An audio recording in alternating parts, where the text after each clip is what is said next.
नमस्कार प्रियंका सोडिया रोषेई रे आपण समस्तंकु अनेक अनेक स्वागत।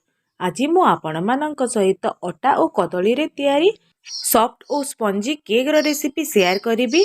यह खाइबा पई बहुत टेस्टी लागि थाए। एमिति रे भी यह अटा रे तैयारी सेहिति पई यह हेल्दी मध्य। एही केक को आपण बहुत कम सामग्री रे तैयारी करि परिबे। तेबे वीडियो को स्किप न करी शेष जाए देखंतु। तेबे चलंतु वीडियो आरंभ करिबा।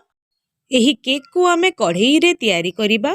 सेति पई गैस रे मु कढ़ई टी बसाई नेछि। सेथिरे मु गोटे गिना लुण दउछि।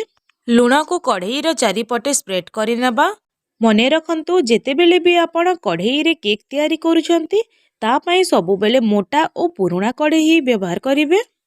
एबे एहा को ढांकी की 10 मिनिट पर्यंत प्रीहीट हेबा को देबा। गैस रो फ्लेम को हाई रे करिकी करिवे। से भितरे एबे आमे केक पाई बैटर प्रस्तुत करि नेबा। तो ता पाई एठी मु गोटे बड़ साइज रो बाउल नेछि। एथिरे मु गोटे पाचिला कदली रो चोपा छड़ेकी ताकू दउछि। मने रखंतु एही केक तैयारी करिबा पाई सबु बेले पाचिला कदली ही नेबे। एबे कदली को भलो भाबरे मैश करि नेबा। तो एठी आपण माने देखि पारुतिबे कदली को मु भलो भाबरे मैश करि नेछि। एथिरे मु 1/4 कप तेल दउछि। आपण माने जेतिकी अटा नेउछंती तार 4 भागरु गोटे भाग तेल नेबे। कदली और तेल को भलो भाबरे मिसाई नेबा।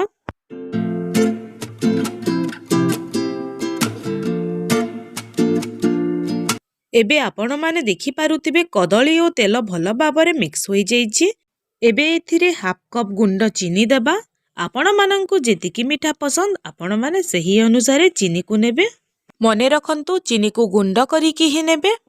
चीनी को मध्य कदली और तेल सहित भलो भाबरे मिक्स करि नेबा।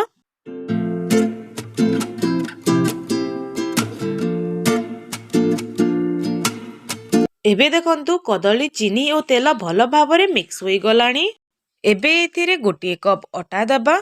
मने रखंतु केक तैयारी करिबा पई सबु जिनिस को माप अनुसार नियंतु ताहेले आपणक केक टी मध्य परफेक्ट बनिबो। सबु जिनिस को भलो भाबरे मिसाई नेबा।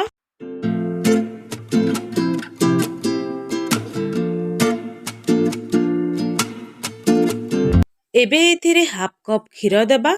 एका संगरे सबु खीर को देबानी। प्रथमे आधा खीर को देकी ए सबु को भलो भाबरे मिसाई नेबा। तापरे पुणी जेतिकी दरकार पड़िबो सेही अनुसार खीर देबा।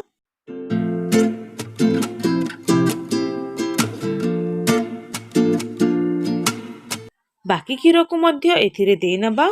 सबु को भलो भाबरे मिसाई नेबा।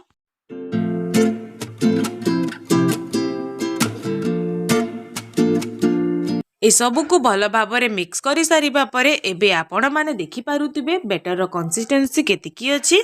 बस एतिकी ही रखिबे। आठुआ मोटा किंबा पतला करिबेनी। एबे एथिरे काजू किशमिश और बादाम को छोट छोट काटिकी दउछि।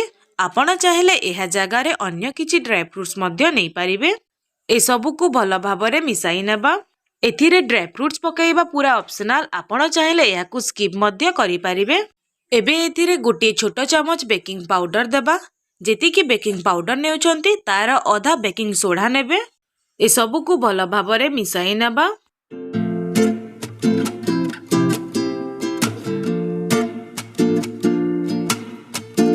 एहा को एबे गोटे साइड को करि नेबा। केक को बेक करिबा पई मु गोटे जगह नै जेछि। आपण एहा बदल रे केक टिन मध्य नै पारिबे। एथिरे मु अल्प टिके तेल दउछि। तेल को पैन रो चारिपटे भलो भाबरे लगाई नेबा।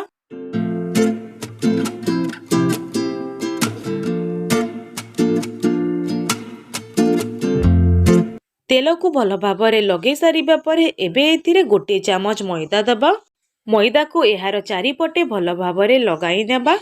आपण माने देखि पारुतिबे मु जेमिति लगाउछि आपण माने मध्य सही अनुसार लगाई नेबे। एबे देखंतु मु मैदा को एहार चारिपटे भलो भाबरे लगाई नेछि। एबे एथिरे केक तैयारी करिबा पई प्रस्तुत करिकी रखितिबा बैटर को देबा।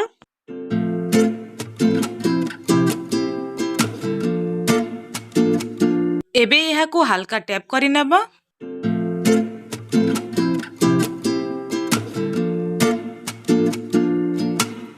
एबे एहा को आमे बेक करि नेबा। एबे देखंतु कढ़ई प्रीहीट हेबार 10 मिनिट होई जाईछि। एबे लिड खोलिबा। एबे लुण उपरे गिनाटीए थोई नबा। जदि आपणଙ୍କ पाखरे स्टैंड अछि ताहेले आपण स्टैंड मध्ये रखि परिबे। गिना उपरे एबे आमे केक टिन को रखि नबा। एहाकू कवर करिकी 40 रु 45 मिनिट पर्यंत केक को बेक हेबा पई देबा। गैस रो फ्लेम को पूरा लो करिकी करिवे। 45 मिनिट परे एबे लिड खोलिकी देखिबा। देखंतु केक हल्का फुली जाईछि। केक सिझिछि कि नाही चेक करिबा पई एहा भितरे गोटे टूथपिक को फोड़िकी देखिबा। देखंतु टूथपिक क्लीन बाहरुछि ता माने केक भलो भाबरे सिझि जाईछि। एबे गैस रो फ्लेम को ऑफ करिकी केक को पूरा ठंडा करि नबा। एबे देखंतु केक भलो भाबरे ठंडा होई जाईछि। एबे गोटे प्लेट नेइकी केक ऊपर रखिकी केक को आमे ओलोटाई नेबा। ऊपरु टैप टैप करि नेबा। एबे केक टिन को डिमोल्ड करिबा। देखंतु केक केते सहजरे बाहरी आसीछि। एबे केक को आमे पुणी थरे ओलोटाई नेबा। एबे केक को मु आपण मानंकु काटिकी देखाउछि। देखंतु केक केते सॉफ्ट और स्पंजी बनिछि। केते सहजरे एहा काटी मध्य होई जाउछि। एबे केक रो गोटे पीस को मु काढिकी आपण मानंकु देखाउछि। देखंतु केक केते सॉफ्ट और स्पंजी बनिछि। आशा करूछि आपण मानंकु एही रेसिपीटी भलो लागिथिबो। जदि एही रेसिपी आपण मानंकु भलो लागिला ताहेले वीडियो को लाइक टिए करि देबे। आगो को हे परी नुआ नुआ रेसिपी जानिबा पई मो चैनल को सब्सक्राइब मध्य करि देबे। तेबे आजि पई एतिकी पुणी देखा हबा गोटे नुआ रेसिपी वीडियो रे। से पर्यंत रहूछि नमस्कार।